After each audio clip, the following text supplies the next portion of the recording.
여러분, 어제 말씀은 형제간의 유산 분배 문제로 시작했고 끝날 때는 특별한 법적인 잘못은 없지만 어리석은 부자 이야기로 끝이 났어요.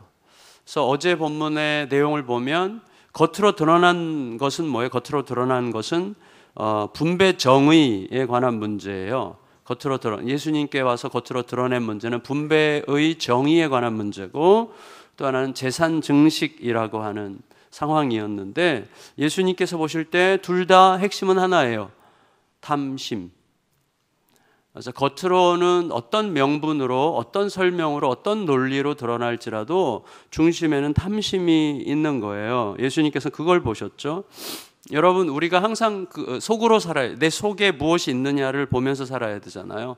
겉으로 우리 이렇게 주장할 때는 내가 옳다는 걸 주장하기 위해서 별의별 걸 탁 끌어들여서 막 얘기하지만, 예수님은 우리 중심에 뭐가 있는지를 보시는 거죠.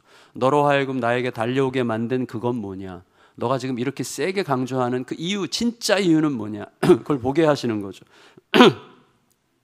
겉으로는 다 나름대로의 명분이 있고 나름대로의 논리가 있지만 속에 담긴 핵심은 탐심이라는 거예요.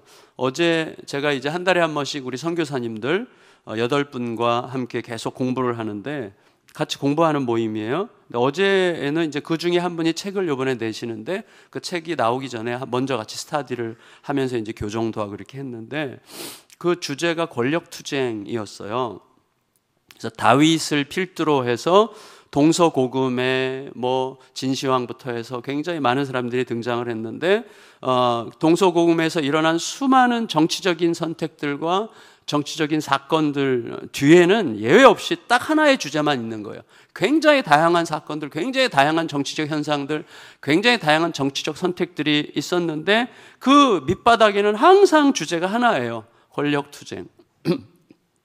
우리에게 적용한다면 이당 저당, 태극기니 촛불이니 친미니 반미니 종북이니 반공이니 이런 수많은 주장들이 거룩한 춤을 추듯이 난무한다고 해도 결국 밑바닥에 있는 것은 권력을 향한 투쟁과 거기에 부화내동하는, 생각 없이 따라가는 순진한 시민들이 있다는 거죠. 그게 역사가 계속 그렇게 흘러왔고 흘러가겠죠, 앞으로도. 그 와중에 우리는 하나님의 부르심을 받아서 하나님의 시민으로 살아가는 거예요.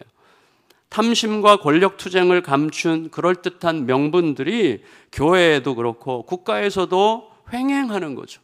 제가 전에도 말씀드렸지만 교회에서도 예수님 얘기하다가 태극기냐 촛불이냐 이거 가지고 갈라져요. 이거 말도 안 되는, 예수님이 그거밖에 안 되는 거예요. 오늘날 너무나 많은 교회에 이게 얼마나 웃기는 겁니까? 진짜 웃기는 거죠.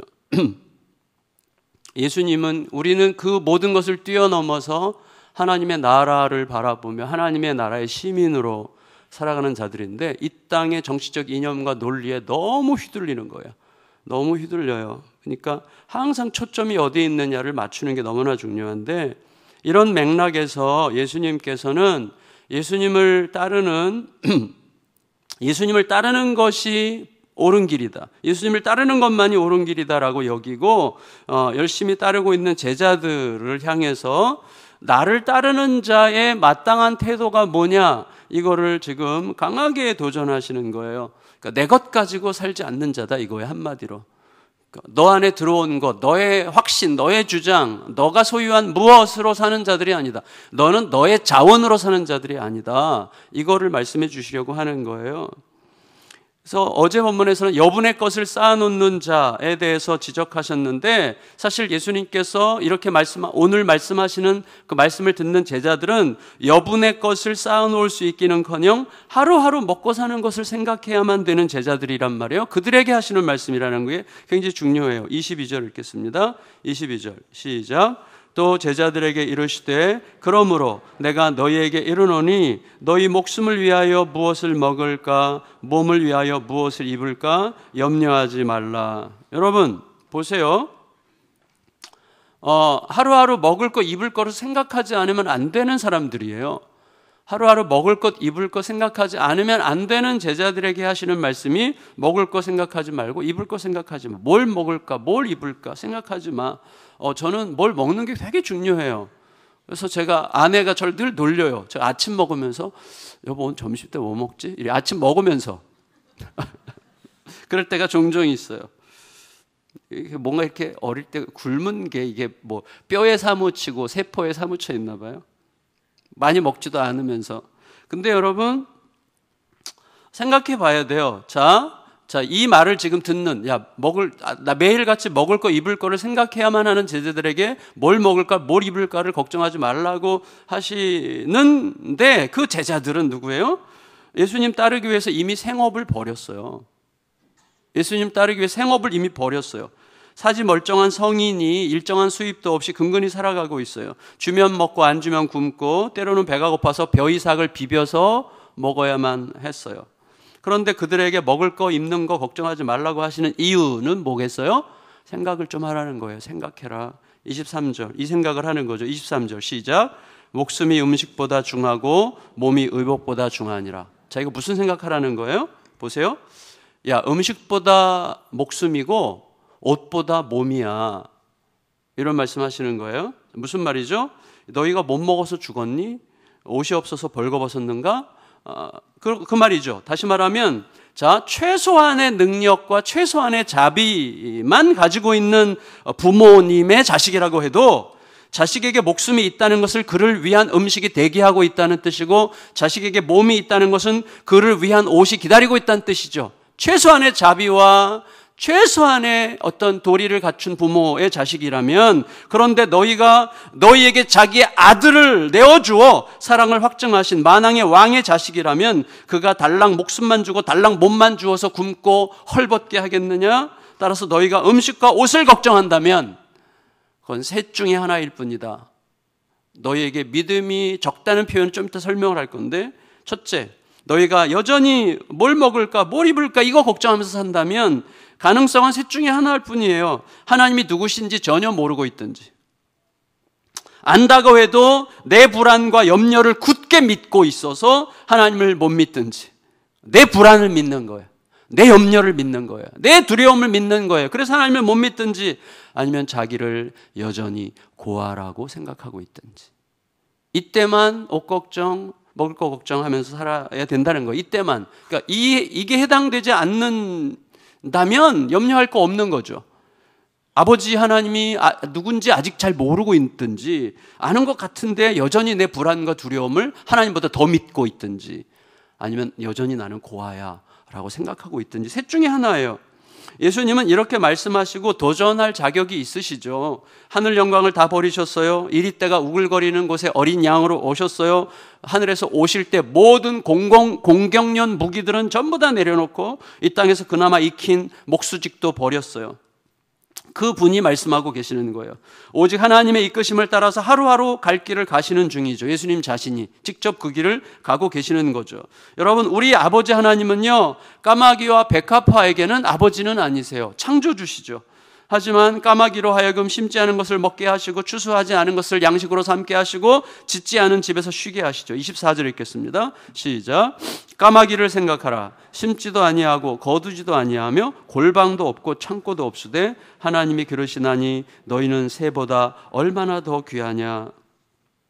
아무 수고도 하지 않은 백합화에게 하나님께서 입히신 옷은 솔로몬의 모든 영광보다도 더 소중하고 아름답고 능가한다고 말씀하셨죠. 27절 읽겠습니다. 27절 좀 띄어서 시작. 백합화를 생각하여 보라. 실도 만들지 않고 짜지도 아니하느니라. 그러나 내가 너희에게 말하노니 솔로몬의 모든 영광으로도 입은 것이 이 꽃 하나만큼 훌륭하지 못하였느니라. 이거 우리가 이때 아멘 하는데 사실은 백합화보다 솔로몬의 영광을 더 좋아해요, 우리가. 그래서 그 백합화의 아름다움을 볼 줄 알아야죠, 우리가. 진짜 볼 줄 알아야죠. 그래서 이렇게 말씀하실 이유는 뭡니까?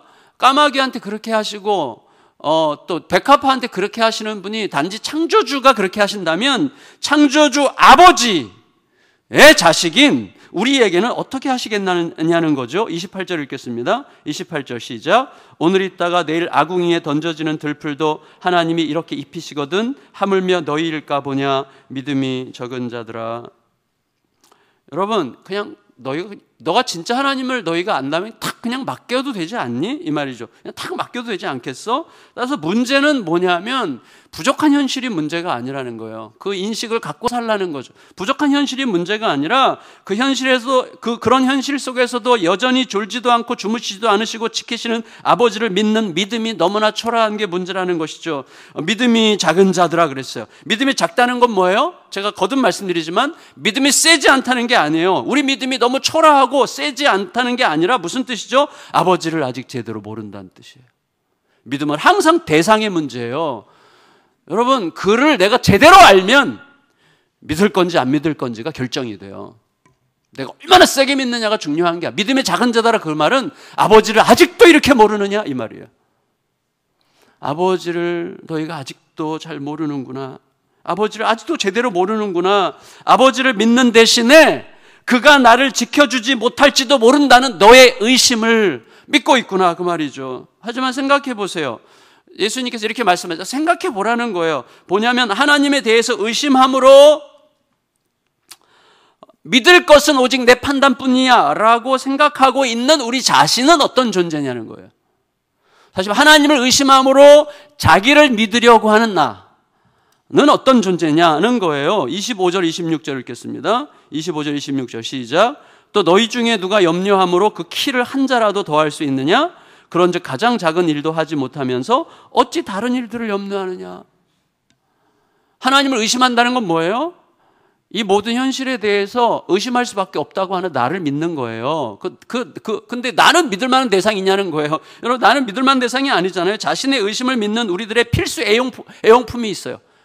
나를 믿는, 내 의심을 믿고 나를 믿는, 의심하는 나를 믿는 우리들이 늘 사용하는 필수 애용품. 그게 뭐죠? 염려. 너무 잘 써요. 막 염려는 항상 공급이 넘쳐. 근데 공급이 넘치는데 공급이 부족할 만큼 우리 넘치게 쓰죠. 염려를. 근데 예수님께서 말씀하시는 거, 염려에 무슨 생산성이 있느냐? 그놈의 염려로 너희의 키를 한치라도 늘릴 수 있느냐? 이 말을 다르게 번역하면 너희의 수명을 1분이라도 더 늘릴 수 있느냐? 오히려 염려할수록 더 쪼그라들고 더 복잡해지고 더 불안해지면서 수명만 더 짧아지죠.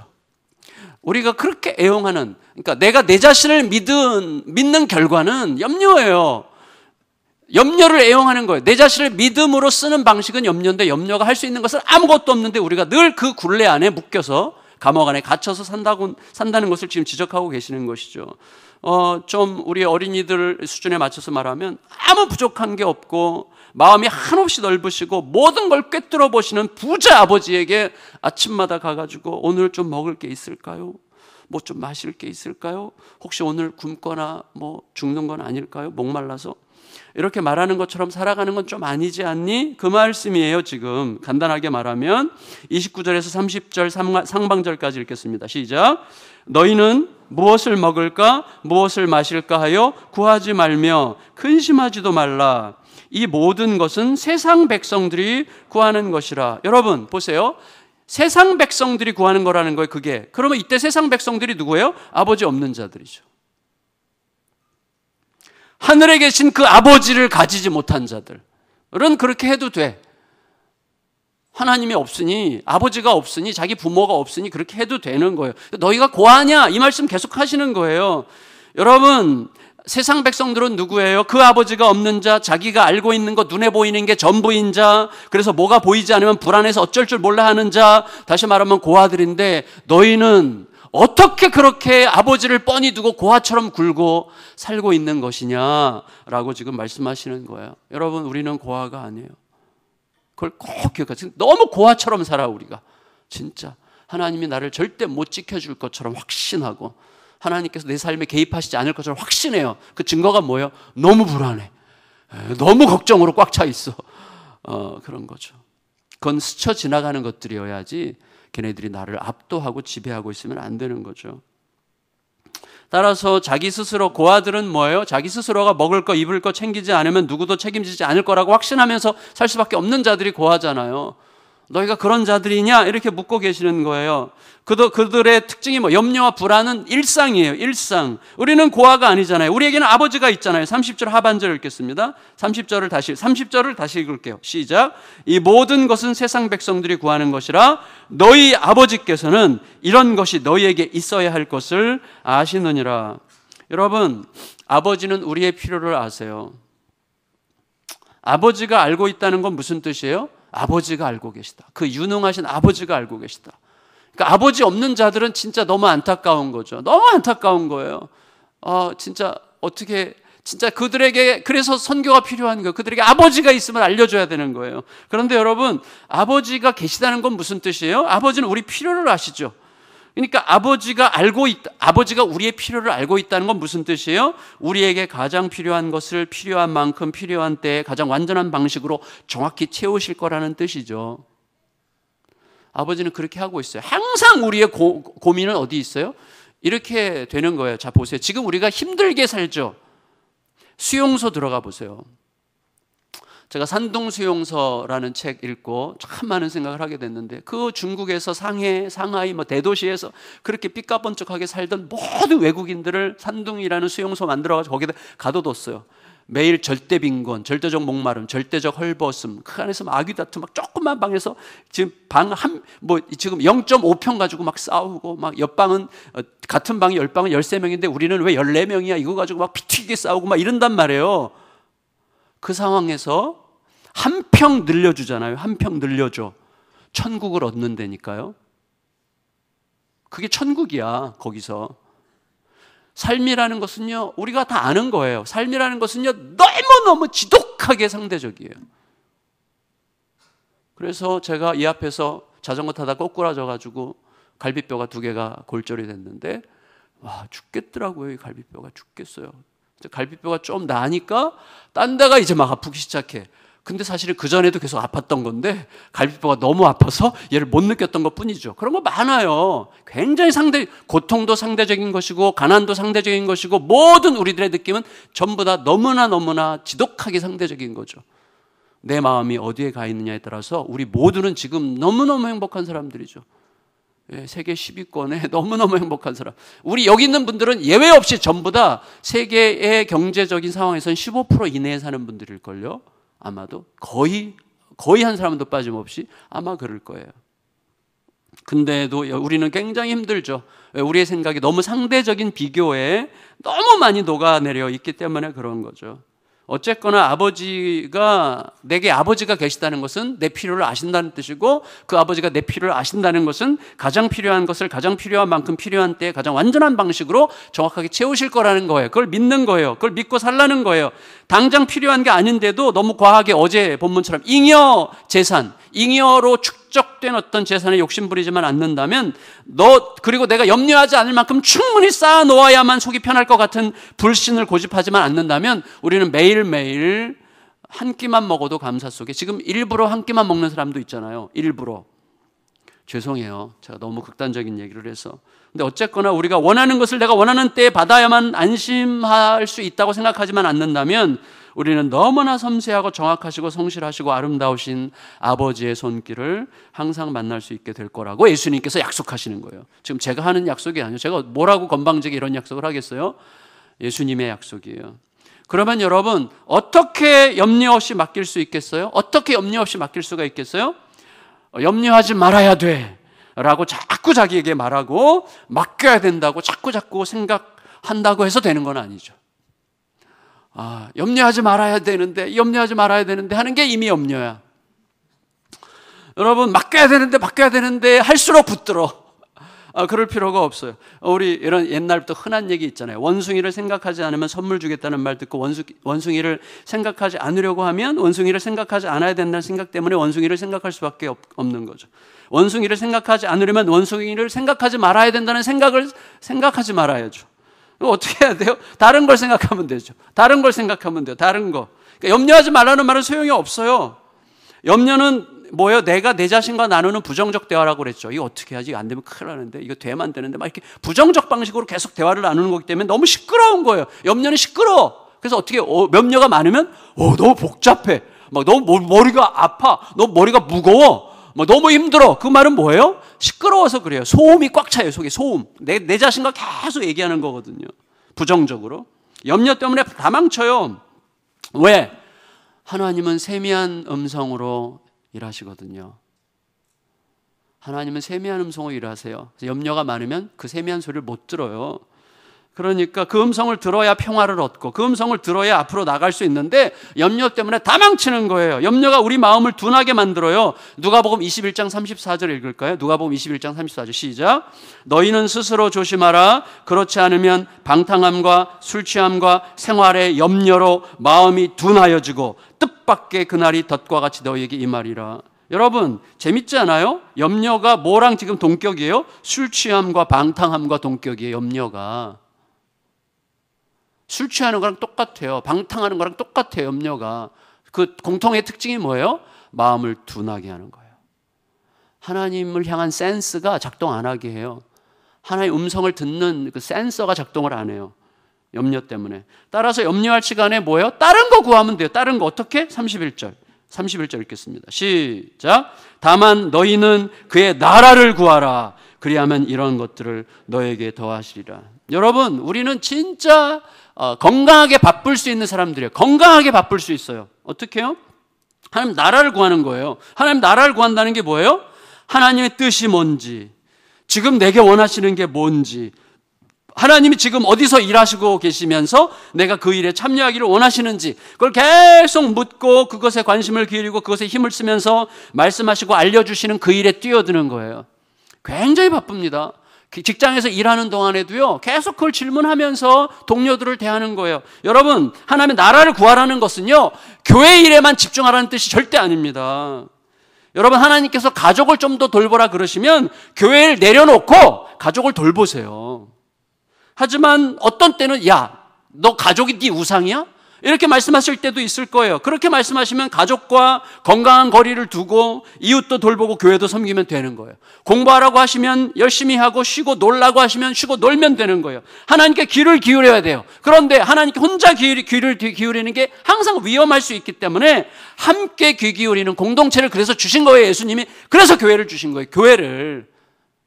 교회는 목사 말만 들으라고 주신 게 아니라 함께 들으라고 주신 거예요. 그래서 공동체가 너무 중요한 거예요. 건강한 예배 공동체, 성숙한 목장 공동체 너무너무 중요한 거예요. 함께 성실히 참여하고 함께 세워가고 함께 듣는 거예요. 나 이런데 요새 이거 어떻게 될지 모르겠어. 난 전에 이런 일이 있었는데 그때 주님께서 막 이렇게 얘기하시는 것 같아서 이렇게 했더니 이렇게 하시더라. 그럴 수 있겠는데? 그러면서 함께 듣는 거. 이게 함께 듣는 거예요. 이게. 같이 이러면서 들었어? 이러는 게 아니라 이렇게 얘기하면서 함께 듣는 거죠. 여러분, 우리는 하나님의 나라를 구하는 동안에 알게 돼요. 우리가 염려하려고 했던 것들이 어느새 채워져 있는 걸. 저는 지난 10년 동안 확실하게 알았어요. 관심이 딴 데 관심을 안 두려고 정말 애를 많이 썼는데 하나님의 나라와 의의를 구하는 데만 힘을 써보자. 다른 거 걱정할 게 없어요. 그냥 하나님이 다 하세요. 제가 굉장히 놀라는 게 뭐냐면요. 제가 안산 동산교회 있을 때 정말 5년 내내 거기서 열심히 했던 게 뭐냐면요. 목장 공동체 세우기예요. 목장 공동체 세우려고 막 했는데요. 그 성도들 중에 목장 공동체가 세워진 게 35에서 40%밖에 참석을 안 해요. 우리 교회는 저는 목장 공동체를 해는 게 없어요. 제가 애들 쓰는 것도 없고 순장님들도 1년에 2번 목자 학교 때 제대로 만나는 것도 아니고 그냥 맡기고 주님께 맡기고 그냥 각 교회 담임 목사님들이 다 이렇게 하시고 목자님들이 스스로 알아서 막 열심히 하시는데요. 우리는 알아보니까 50에서 55%가 목장을 참석을 하는 거예요. 성도님들이. 그래서 저는 할 말이 없다. 항상 그걸 느껴요. 할 말이 없구나. 여러분, 물론 예수님은 우리들의 연약함을 아세요. 그래서 이렇게 말씀하세요. 32절 읽겠습니다. 32절 시작. 적은 무리여 무서워 말라. 너희 아버지께서 그 나라를 너희에게 주시기를 기뻐하시느니라. 자, 이게 너무 아름다운 말씀 아니에요? 여러분 보세요. 적은 무리여 무서워 마. 내가 이렇게 말할 때 너희 무섭지? 또다시 염려할까 봐 무섭지? 예수님께서 하세요. 우리의 악함을 아시는 예수님은요, 너희가 구할 것은 그의 나라야. 이렇게 말씀하셨죠? 그 하나님의 나라를 구하라고 하셨죠? 근데 어느새 그 나라를 우리에게 주실 거라고 약속하세요. 우리에게 구하라고 하셔놓고는 그 나라를 주시리라. 그랬잖아요, 지금. 그렇죠? 아버지께서 그 나라를 너에게 주시기를 기뻐하노라. 자, 무슨 말이에요? 그러니까 이 말이죠. 구하는 신용만 해도 그 나라가 어느새 너 앞에 와 있는 것을 보게 될 거야. 우리가 얼마나 그렇게 대단하게 믿었어요. 믿으려고 그냥 애를 썼을 뿐인데 어느새 하나님이 하셨어요. 다시 말하면 하나님은요, 너무너무 주고 싶어서 구하라는 거예요. 우리 그럴 때 있잖아요. 애한테 너무너무 주고 싶은데 애가 스스로 달라고 하는 게 너무 필요해서, 그 아이가 자라야 되니까. 그래서 너무 주고 싶은데 야, 달라 그래야지, 달라 그래봐, 이렇게 말하는 거예요. 그런 식이에요. 그의 나라와 그의 의를 구하라. 너무 주고 싶어. 구하라 그래 놓고 바로 그 다음에 아버지께서 주시는 것을 기뻐하시느니라 말씀하시잖아요.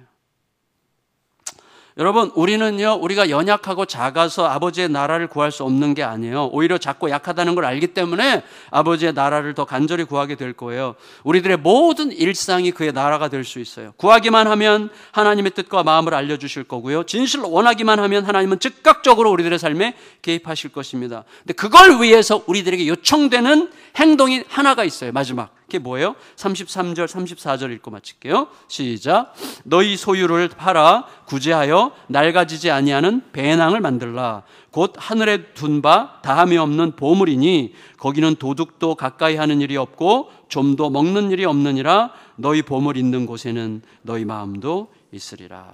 여러분, 하늘에 계좌를 하나 개설하라는 거예요. 하늘에 계좌를 하나 너희 우리은행, 새마을금고, 국민은행 이런 데 다 통장이 있는데 그 계좌를 하늘에 개설해. 하늘에.